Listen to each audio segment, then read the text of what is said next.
Hi, everyone. Thanks for coming today. My name is Dustin LeBlanc. I'm one of the developers and project managers here at Tandem, also one of the maintainers of Lando. And John, you want to go ahead and introduce yourself? I'm John Oullet. I am a senior software engineer here at Tandem as well. At Tandem, we do everything from Drupal to WordPress to Laravel to Vue.js, and like Dustin said, we also make Lando, which is why you all are here. Sweet. Okay, and so for kind of the format that we're going to follow today, Zoom has a built-in Q&A function. So if you guys have questions while John's speaking, go ahead and pop them into that Q&A section. I'll either try to, if it's something quick, I can try to answer it for you just right in the chat.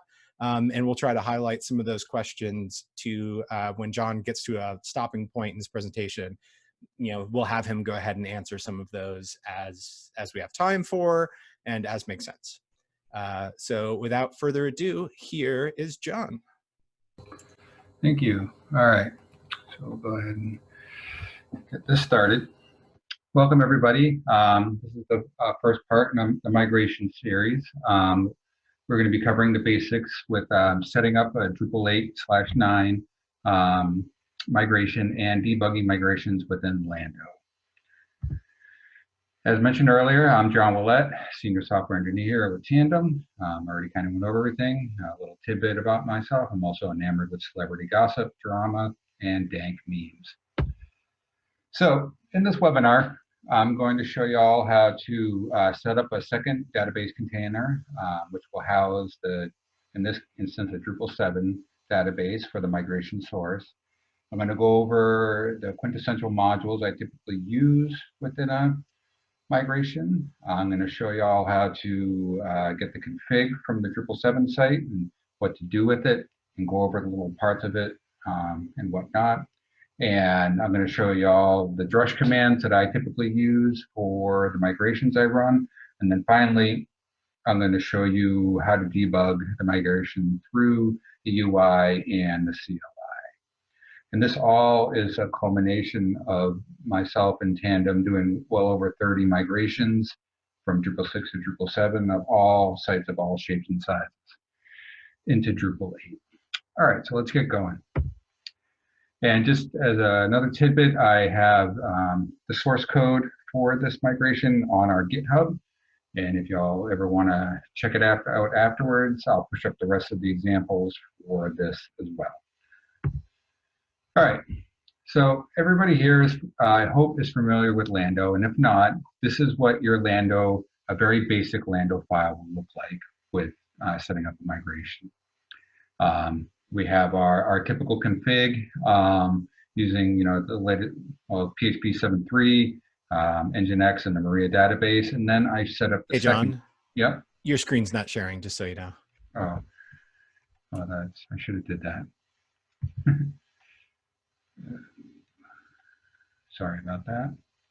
Snap from my part. All right. Is it all right? now? There's the goods. All right. Sorry about that.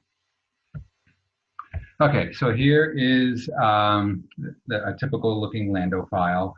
Like I said, this is, a very basic Drupal 8 example using Nginx, PHP 7.3, Maria database. It's a composer build, so it's going into the web folder.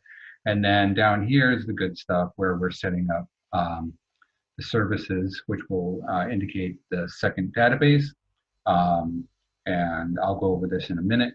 But basically, I'm just setting all the user passwords in the database name. And if you've used Lando before, which I'm assuming you have, when you use like a Drupal 8 or Drupal 7 recipe or WordPress, the the user password and database is usually Drupal 7, Drupal 8, or WordPress, whatever you're using.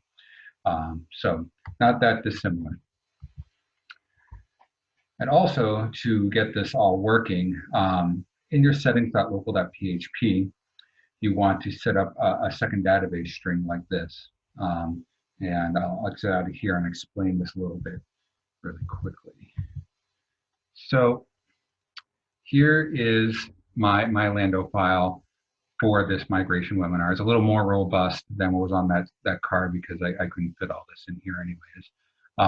And as you can see Here is the services container or database container. It contains our second database. And the port forward basically exposes the port for us.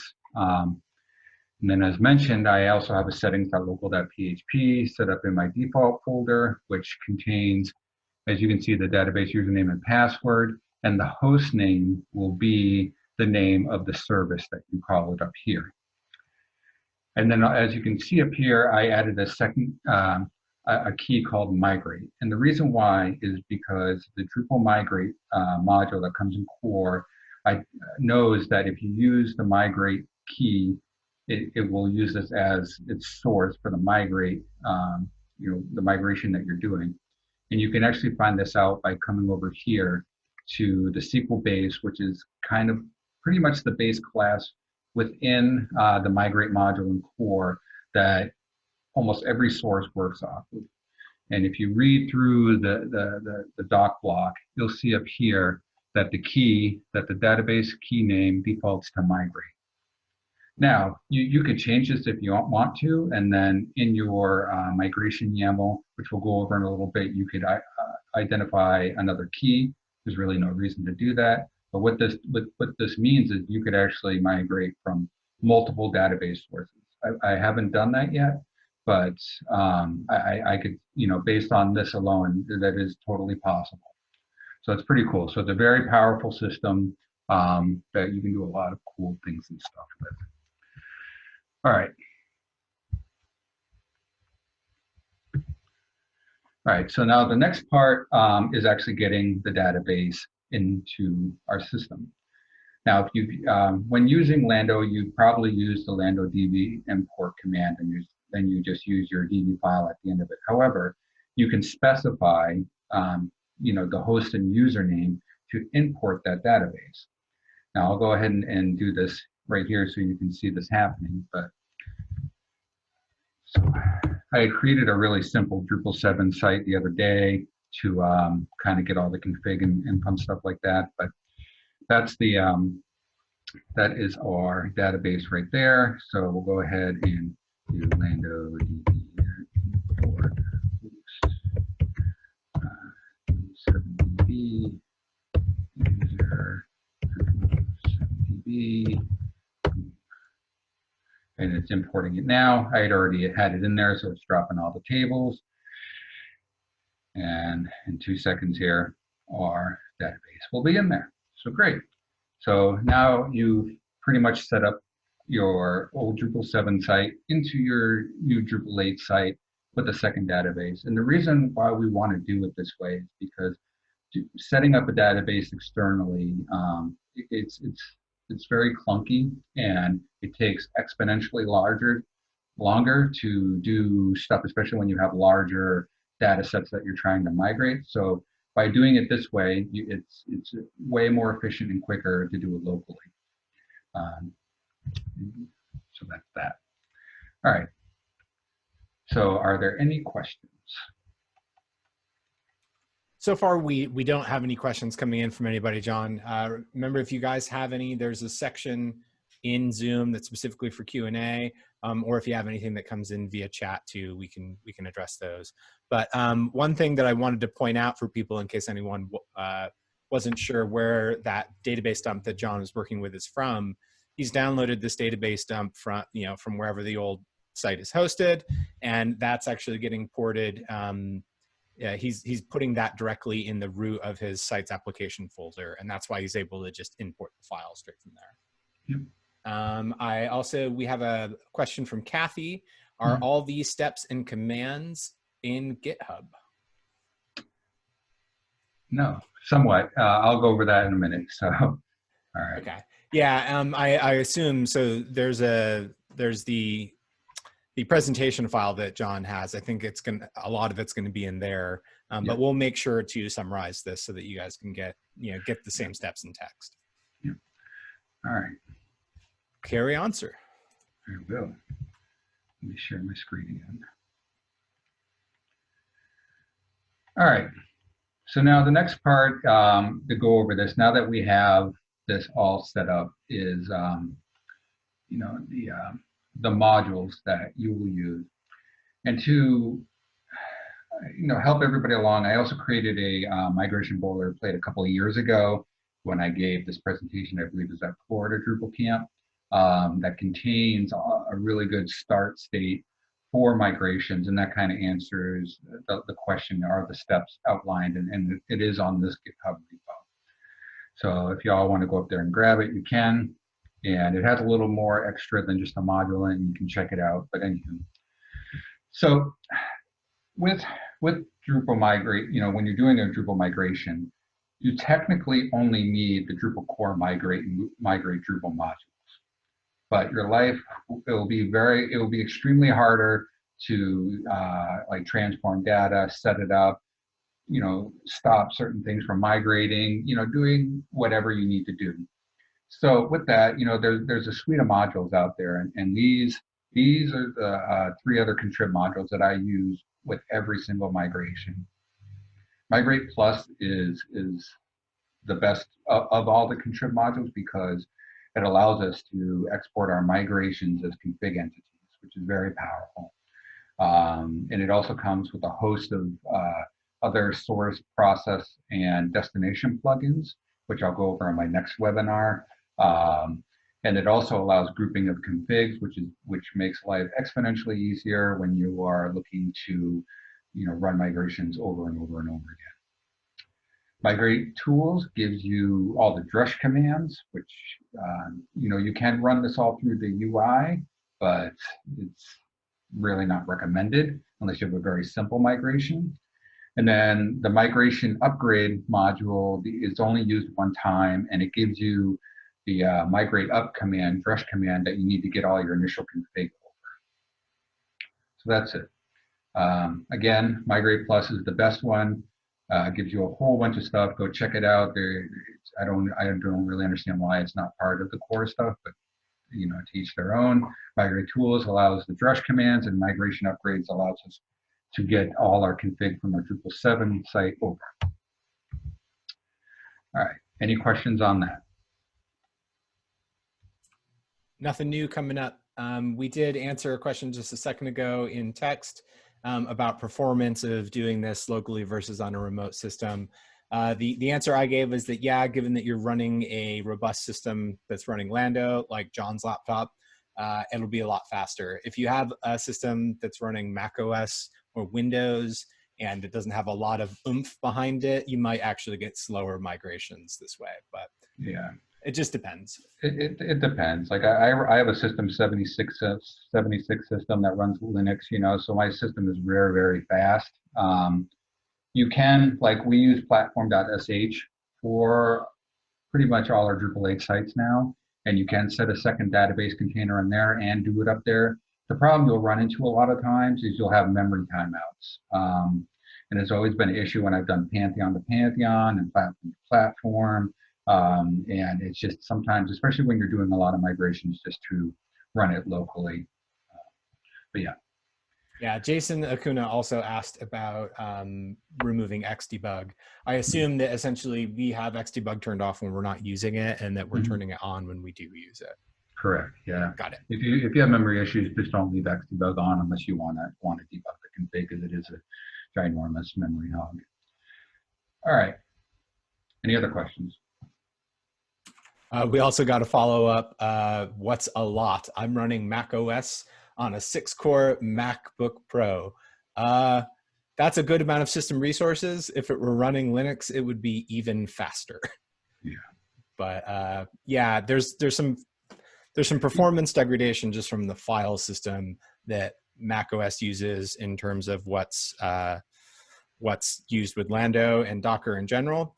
You can get around that using something we have codenamed Turbo Mode in Lando. If you want to search for that in our docs on the doc site, you can get some more information about trying to speed up your system when you're running via either Windows or Mac OS. Yeah. So, I mean, generally though, I mean, if you are on a Mac and using Lando, you already know of, how fast it can run. And it's really not that dissimilar when using, doing migrations. It's just easier to test them and all that good stuff. So, all right, are we good? Yep, carry on. All right, so the next most important part is obtaining the config. And in our in the migration boilerplate module I have, it has a lot of the steps to do this. I actually have to update it a little bit, but what this module will do for us, it gives us you know, the dependencies for the 3 other contrib modules and the core modules. And in this example, I've already run these first couple steps, which was grabbing the module, throwing it in my code base, running the composer require. I should add these to the composer JSON in the file, so it does it automatically, you know, enable it, and then exporting the config. And one little caveat, you'll notice here on the migrate upgrade, we're pinning it to the very specific version of 3.0.0. It's because 3.1 requires Drush 10, and there's just some funky issues with that right now. And there's really no extra special sauce between the minor versions that are really worth noting until the Drush 10 issues get worked out. All right, so the next part, and this is how, you know, this is where the migrate plus module and the migrate upgrade module come into play, is that we're going to grab all our config, move it into our temp directory within Lando, go in there, and then move it all our config to our unused folder. And then basically what happens when you do this, it actually puts all your config into active configuration, which you know, we don't want all the config, because there's just a lot of fluff and cruft that you just won't really need in a migration, because a lot of times with the migrations that you're doing, you're picking and choosing stuff to migrate over. So I'm going to go over that real quick with y'all. But basically, this last step, I'm wiping out all the config that these steps bring it over. And you can cheat too. You can just take a database dump and re-import your database after this. But you know, we'll do it the right way. All right, so I wrote the commands here. So I'm going to go ahead. I'm just going to watch some copy pasta things, but this is going to take all the config from my Drupal 7 site, move it over. We're going to go ahead and then export that config to the temp folder within our Lando. We're going to SSH into our app server container where all this went. Someone told me once you don't have to do it as root, but I usually always go in as root. And then basically from here, we're going to copy all the files that got moved into the temp migrate folder that start with the migrate plus, which is all our migrate configuration. And we're going to move it into the boilerplate config. And then for some weird reason, it changes all the ownership. So we're going to fix that. And then we're going to come back out of here. Oops. We're going to come back out of here, and we're going to blast all the config away. But before we do that, you'll see, we come here, all our config is now in this folder within the migration boilerplate module. So we'll go ahead and blast away all the config, so it's not an active configuration anymore. And now we can pick and choose which config we want to move over. And for the sake of time, I already did this for everybody, but what I'm going to do is I'm going to switch the Git branch, and I'll go over there real quick. Oops.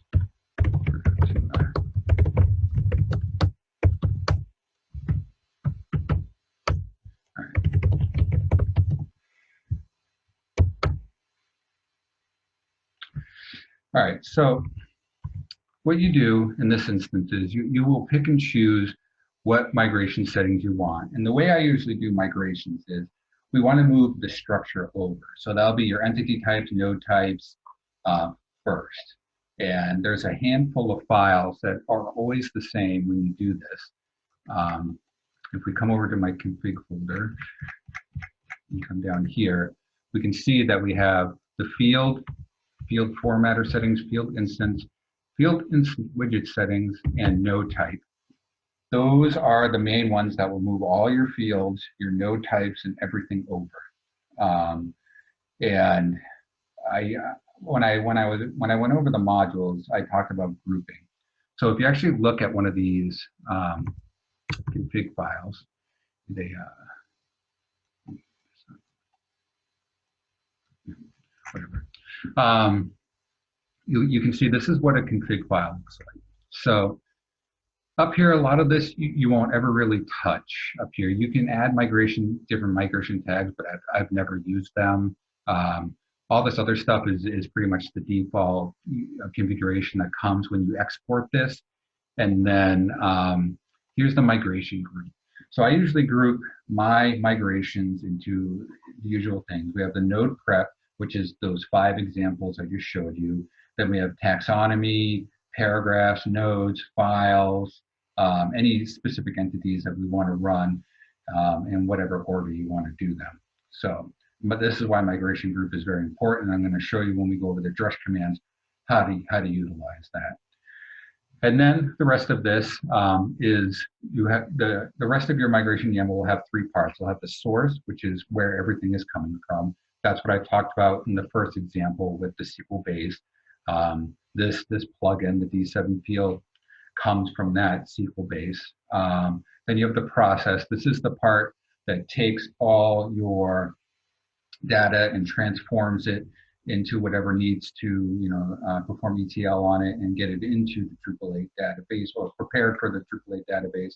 And then the destination part is where it will end up on the Drupal 8 site. And since Drupal 8 is all entity-based, everything is always typically entity-based. There is an exception or two to that rule, but on the next webinar, I'll specifically go over all of these in great detail and show you how to do all sorts of cool things where you can transform data and pull from different sources and things like that. So, but for now, we're just going over the basics. But that's your typical migration YAML. And you'll become very familiar with these as you're doing migrations, but pretty easy. And this is why Migrate Plus is such a great module, because if you didn't have this, you would have to write all this stuff through code, through either an event subscriber, or there is a hook for the Migrate stuff that's actually in the Migrate boilerplate. And it's just a ginormous pain. I don't know why anybody would want to do that. So, all right. I know I just went over a lot, but is there any questions? We've only got one question from Jason Acuna. Can we set the destination for this particular config? So instead of going to temp, we could make it go straight to the module. Have you ever experimented with that, John? I mean, I could, but the reason why I don't do that is because we only want the Migrate Plus config to go into the module, because that's what we're going to pick and choose. So the reason why I moved to the temp folder is so I can get rid of all the stuff that isn't part of the migration. It just doesn't matter. Otherwise, you could just move it all to the my module, but then you would have all the the sites config in there, and that's, I mean, it's fine because they're all named Migrate Plus. But got it.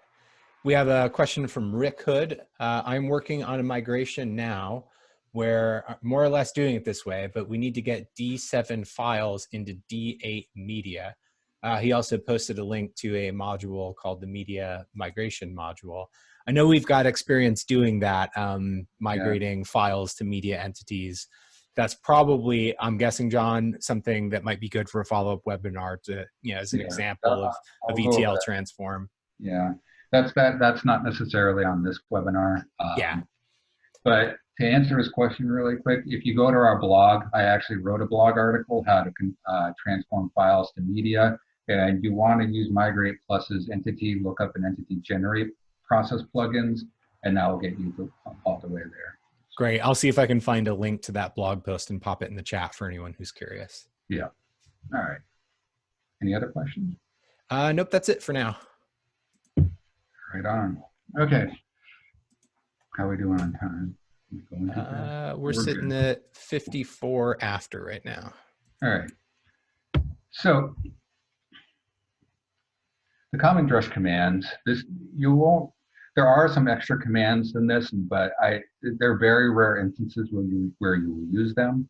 But let's just go over these real quick. So Drush migrate status, or MS, is you'll use this to see the status of all your migrations. It gives you a table view of everything, I'll show you that in a minute. The next two are the ones you use religiously as you're doing this, as you're going back and forth with your migrations. Drush MIM, which is import, and then this imports your migration. And with just like any other Drush command, a lot of these have flags, and this is where the group comes in. You can add, a group flag to your import. Feedback, which really isn't important anymore because they actually put progress bars on as you're doing this. Like last year, they didn't have that, so that was a good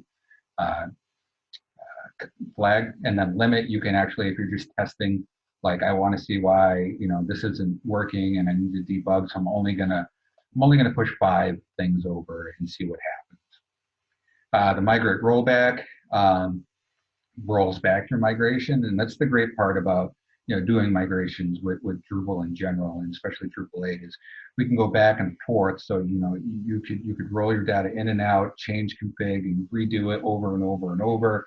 I've seen, like, especially if you have a large site to where people are still putting in content, like as you're setting up this migration, I've seen like Lullaby write or post about how they have like this automated system where they're exporting content databases and running the migrations at night and all. You can do all sorts of funky trill with this, but basically that really has nothing to do with what I'm saying, but you can do a lot of powerful things. So, again, the common flag for this is group, so you can roll back all your groups configs. And if your migrations break, which will happen as you're doing stuff, the next command, will reset the status, and that sets the status back to idle, because if you try to import or roll back migration that is like stuck or like in the processing state, they'll just say you cannot do this. So you need this command to reset it and keep going. And then finally, the message one is great because it does a couple of things. One, if you have failures, which I will demonstrate a failure when we go over the debug part, how to pinpoint what that failure came from. And the second part is you can actually write, there is a class that you can write messages as you're migrating stuff, that, detailed messages, and there's modules that you can use to like export that, this command at the end of each migration. And we've used that twice on very large complex migrations where we needed to know like how things were migrating, and you can do a lot of cool stuff with that. So it's a very useful logging tool for migrations. All right, so without further ado, so I'm going to show you the migration status command first. Since I imported all my YAMLs, this should work. And the first, when I started doing this, I noticed like when you run this command, a whole bunch of like errors come up, and you haven't done anything wrong. And I'll explain that in a minute. But when I go ahead and run my migration status, you'll see all these red sadness come up. And the reason why this exists, and I try to fix this for so long, is that when you're using the system, it doesn't distinguish between Drupal 6 or Drupal 7. So when you're running a migrate status, it doesn't care. So if nobody's doing a Drupal 6 and 7 migration at the same time. So the way, if that bothers you, this comes with a tag system, and you can go ahead and do that, and then you see you get no errors. So we're only bringing over the Drupal 7 stuff. So you'll see all the default stuff, and that's stuff that we haven't actually imported or set a group for or anything like that. You can generally ignore the default group, and you can see down here, this is all my groups that I had set up. As I showed you in the config, we have our node prep, our files, and the one node type that I had set up, or the nodes themselves. And that's that. So pretty straightforward, simple. You'll run this a lot, and it gives you a status column here, total imported and unprocessed. So as you can see, nothing has been processed yet, but we'll go ahead and get started. But before I actually do that, are there any questions? Yep, we've had a couple actually. One question was, which version of Drush are you using? 9. Yeah, that's what I assumed, is it's probably 9. Mm-hmm. I think that's like the currently recommended one for 8.8 plus, right? Yeah, you don't want to use Drush 8 anymore. Yeah, and Drush 10 is still out there a bit, right? Yeah, someone else brought it to my attention, and I messed around with it for like 5 minutes, and I was like, yeah, this is too funky right now. I'll wait until things catch up. So We'll get there someday, but yeah, definitely. I think 9 is the right answer. Jared Seltzer also asked, if we're migrating a group with a group flag, how do we assure that things run in the right order? Like, making sure taxonomy migrations run before a node migration, so on and so forth. good question. So there's a couple different ways you can do this. One is you can set up your migration dependencies, and this isn't the best example because there are none here. But if I look at, say like this one, this won't run unless our migrate node type is over and user migration has been run. Usually I create a bash file to do this, so I'll already have it like run like the node prep first, then users and files, and then the nodes, and then I flip it for like a rollback. There's also another module called migrate manifest, where you can create like this manifest file that you can dictate the order of everything as well. So you have a few options there, but generally I do a bash file and just run them in that particular order.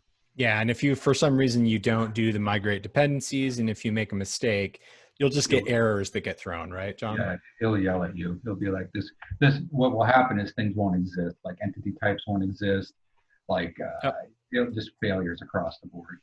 Yeah, and there are some things I know that you can do in regards to, like, if you have a migration that's planned for the future, but you haven't drafted it up yet and you want to stub content out, then there are some settings that you can do within migrations to set values to static values, for instance.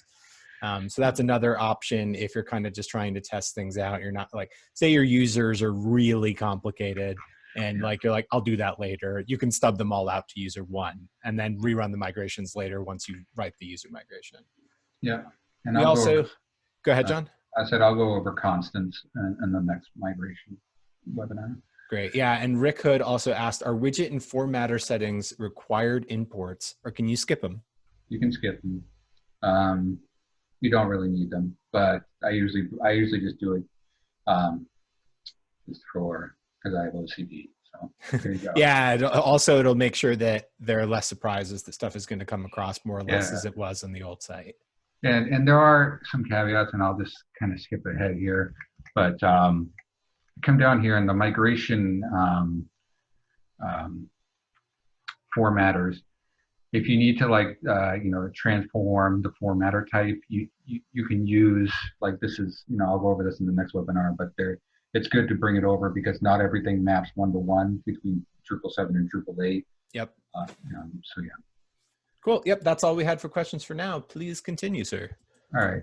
So I'm actually going to break this. Actually, no, I'm not. Let me just show. Okay, good. I'm going to go ahead and demonstrate a group, my node prep. So you can do MIM in 2 ways. You can specifically do like one config at a time, which is useful if you're testing one node type or whatever. But generally, I use a lot of groups for like getting mass things over, like all the taxonomy stuff, all the node prep stuff, and all the good stuff. And a lot of times too, once you run, like, you get your entities and node types or whatever you're doing, set. You don't need to run this one anymore. You just export the config and it's done for all time, and then you can just change things on the fly if you need to. This is more or less getting all the things and stuff over.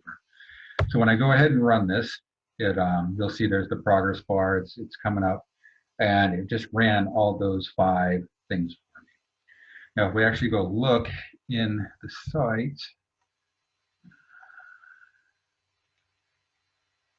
we'll see that my node type is here, and all the fields that I had created on the other side are here. And you don't, you can come here and change everything you want, but that's that. All the fields, the node type that I created, everything is over here, just with that one Drush command, and just very simply just exporting the config and doing that. So that's that. And then You can roll all these back, and they'll all go away. Bye-bye. And from here, it's gone. All right. So, you know, those are the two basic ones. I'll show, I'm gonna break this so I can do some debugging with everybody, but I'll demonstrate the message and the reset one in a second here. But any questions with that?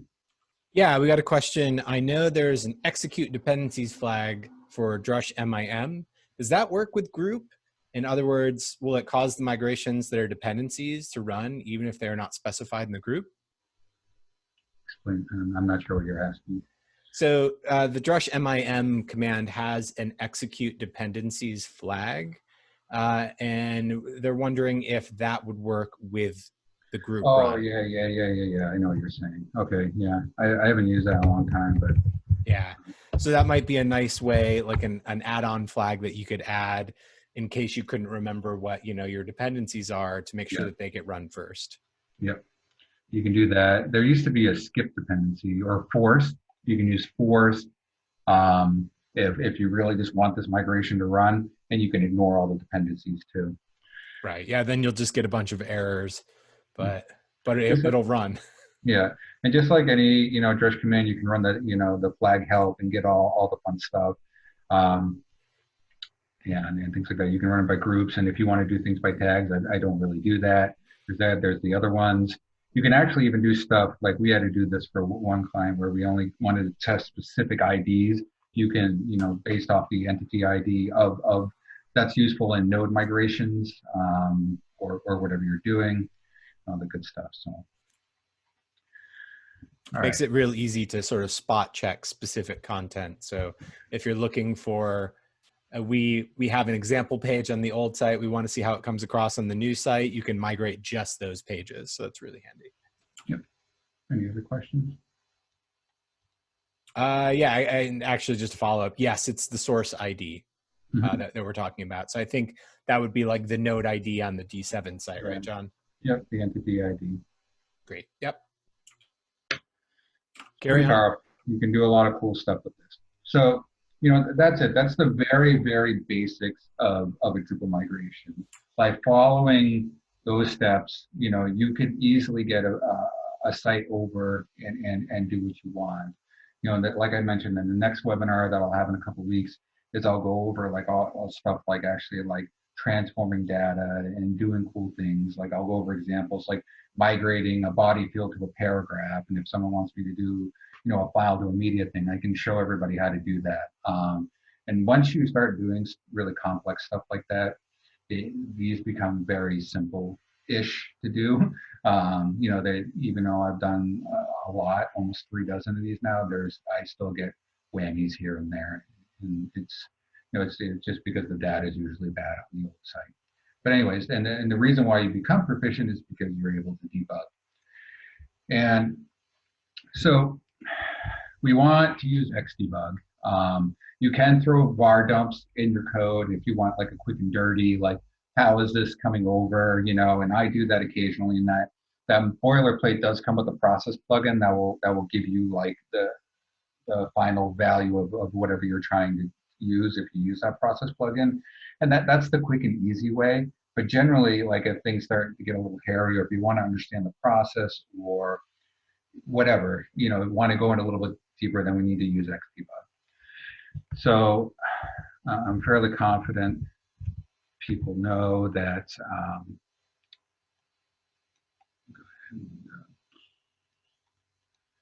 All right, so I just need to do a quick Lando rebuild.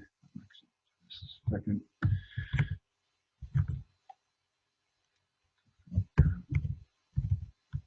Because I didn't have Xdebug on before. So I'm going to go through setting up Xdebug for PHP Storm initially, and then I'm going to show you all how to do it through the CLI, which is very useful when you're doing Drush commands. It's a very cool thing to know just in general, because it comes in handy if you're doing non-Drupal things, like you're making console CLI stuff, anything on the CLI.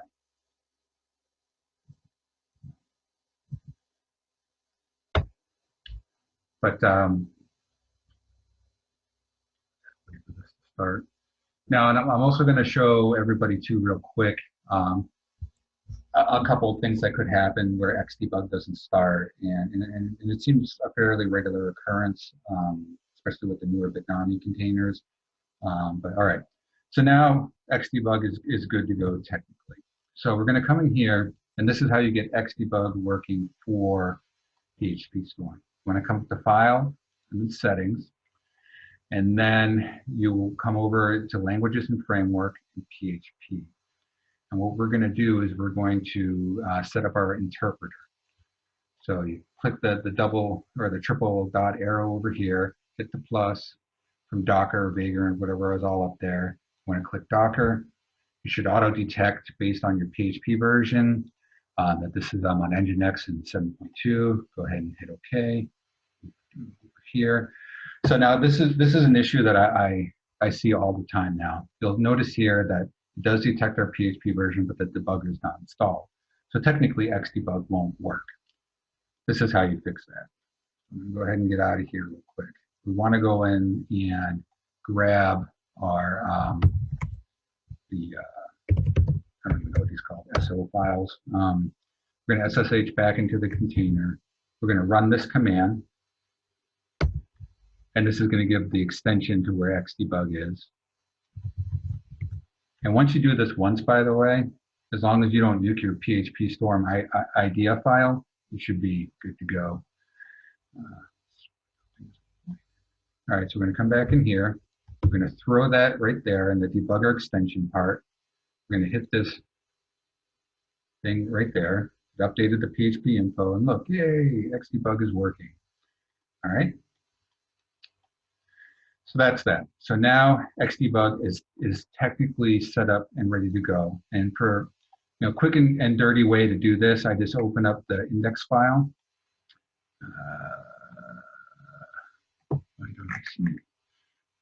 Oh, sorry, I was looking in the wrong place. Index file. We're going to go ahead. I usually just use this to do whatever. And then you come up here and you turn on the listener. Our thing is set. We'll come over here, refresh. Should pick it up. All right. So we come back in and we want it. What this does is this will set up the server for the Xdebug within PHP Storm, the app server. And we want to make sure it's our index file. Go ahead and hit accept. And now you can kind of see, that this is the debugger part. So from here, what we're going to do, we're going to go back into settings. We're going to expand the PHP language and go to the server. And as you can see, the server localhost, and we want to map to the root of the dog. You can technically leave it at apps at the web root, but if you need to debug anything else like a composer file or anything like that, it's good to just have the base app all set to go. Go ahead and apply it. So that's that. So now if I come back here, this should just automatically pick up. And there we go. It already works. All right. So that's the first. That's setting up, just getting Xdebug working within Lando. Now what we're going to do is I'm going to come over to my migration boilerplate, and I'm going to just throw. This is the hook I was talking about, where you have to do all the stuff to like transform data. And I'm going to go ahead and put a breakpoint here so I can show you how to debug the migration to the UI. But before I do that, are there any other questions? We haven't had any direct questions, but we've been chatting a little bit about getting Xdebug running and trouble people have had. And I was about to point out, I think one thing that we discovered a couple weeks ago when we were kind of prepping for this webinar is it seems if you have multiple Lando applications running at the same time, you could potentially accidentally choose the wrong container to try to set things up with. Is that what you kind of figured was the issue, John? I mean, it can be. Like Xdebug is finicky.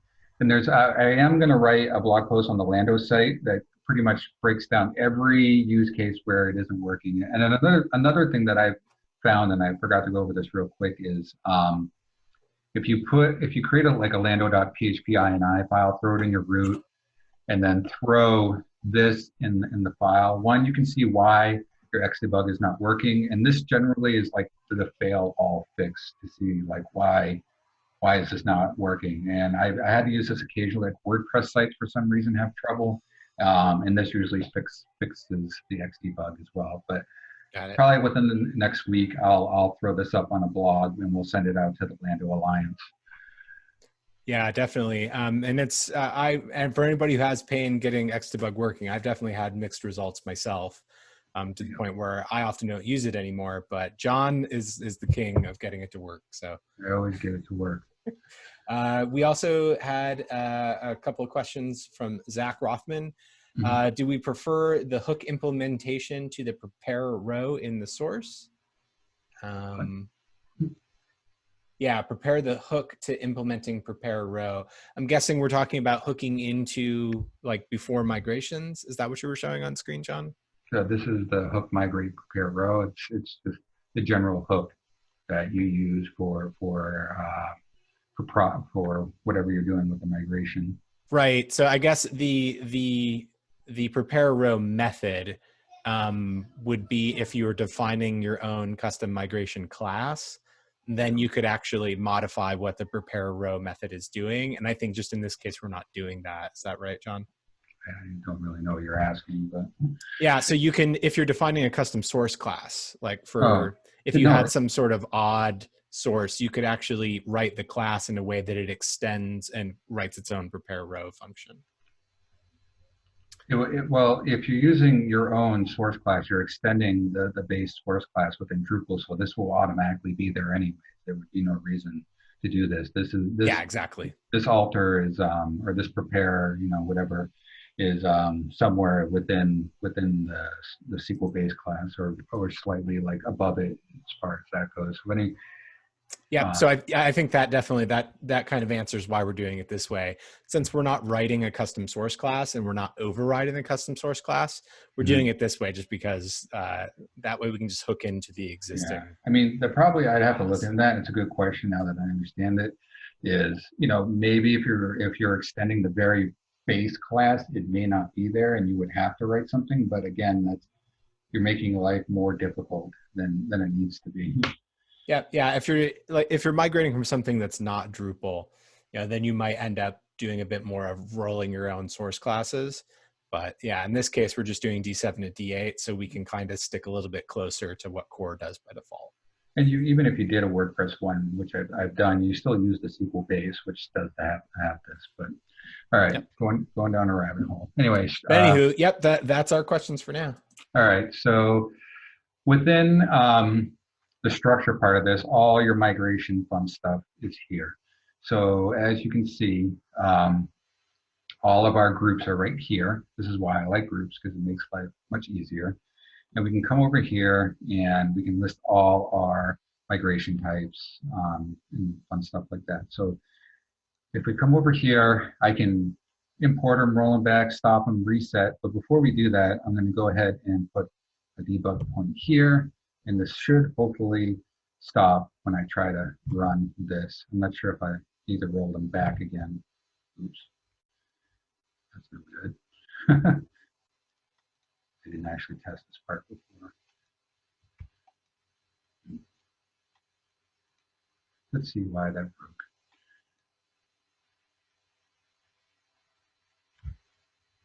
Oh, something stopped.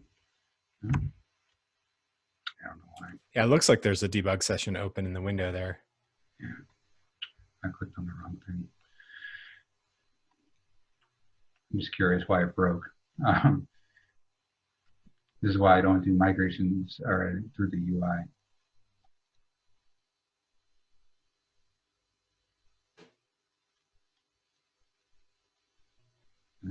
That's fun. I don't know what that means. All right, so technically that's how you could debug through the UI, is by setting up, setting up the debug point right there, then hitting that. I don't know why it failed, but we're not going to spend too much time worrying about that. It's some weirdness, but I should check and see.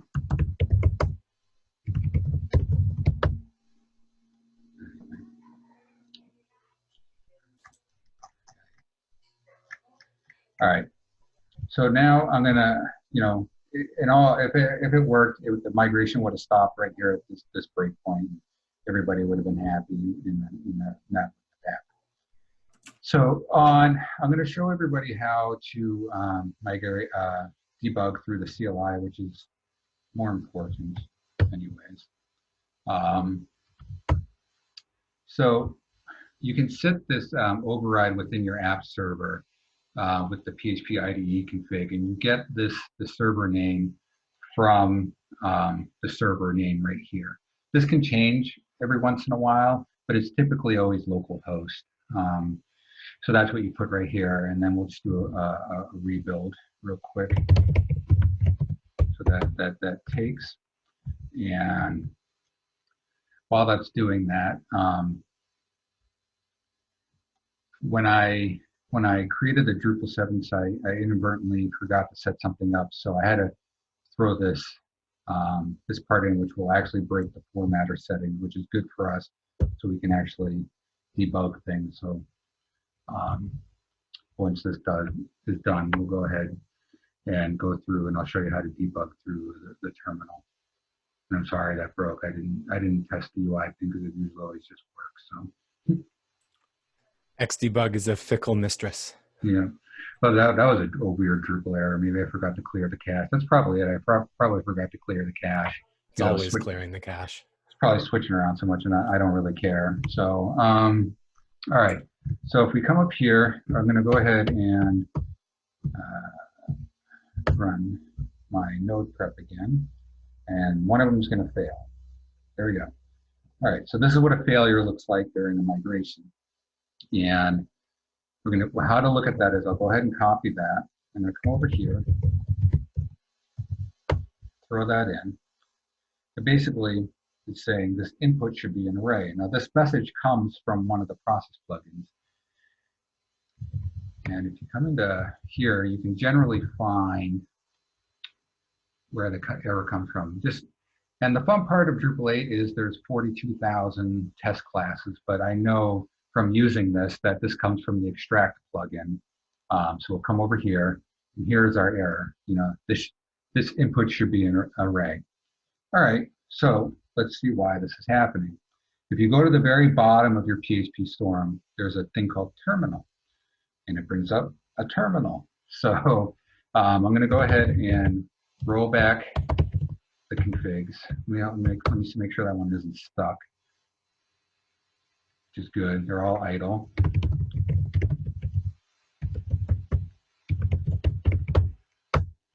Roll those back. Go ahead and set our debug win here. And so I'm going to go ahead and run the MIM command, and it should start. It should hit this once it hits that failure. All right, so it did. This actually worked, so that's good. So so here we are in this process plugin, and I can see that the destination property view mode has a value of null. So I forgot to set up the view modes in the Drupal 7 site, and it's causing this, this widget or formatter setting to break. And I just know from doing these all the time, I just need to skip over this because, like someone else pointed out, you really don't need these unless you need to like transform like a widget type or something like that. So that's basically how you can do that. You can put a debug point anywhere. It just doesn't have to be in the error. I could put it at the start of this other command. I can come up here and this up here. We open the terminal. Oops. There's no Lando Rush. Yeah, it should play Tom Sawyer, but we haven't coded that yet. But as you can see, this is stuck in importing. So, oops.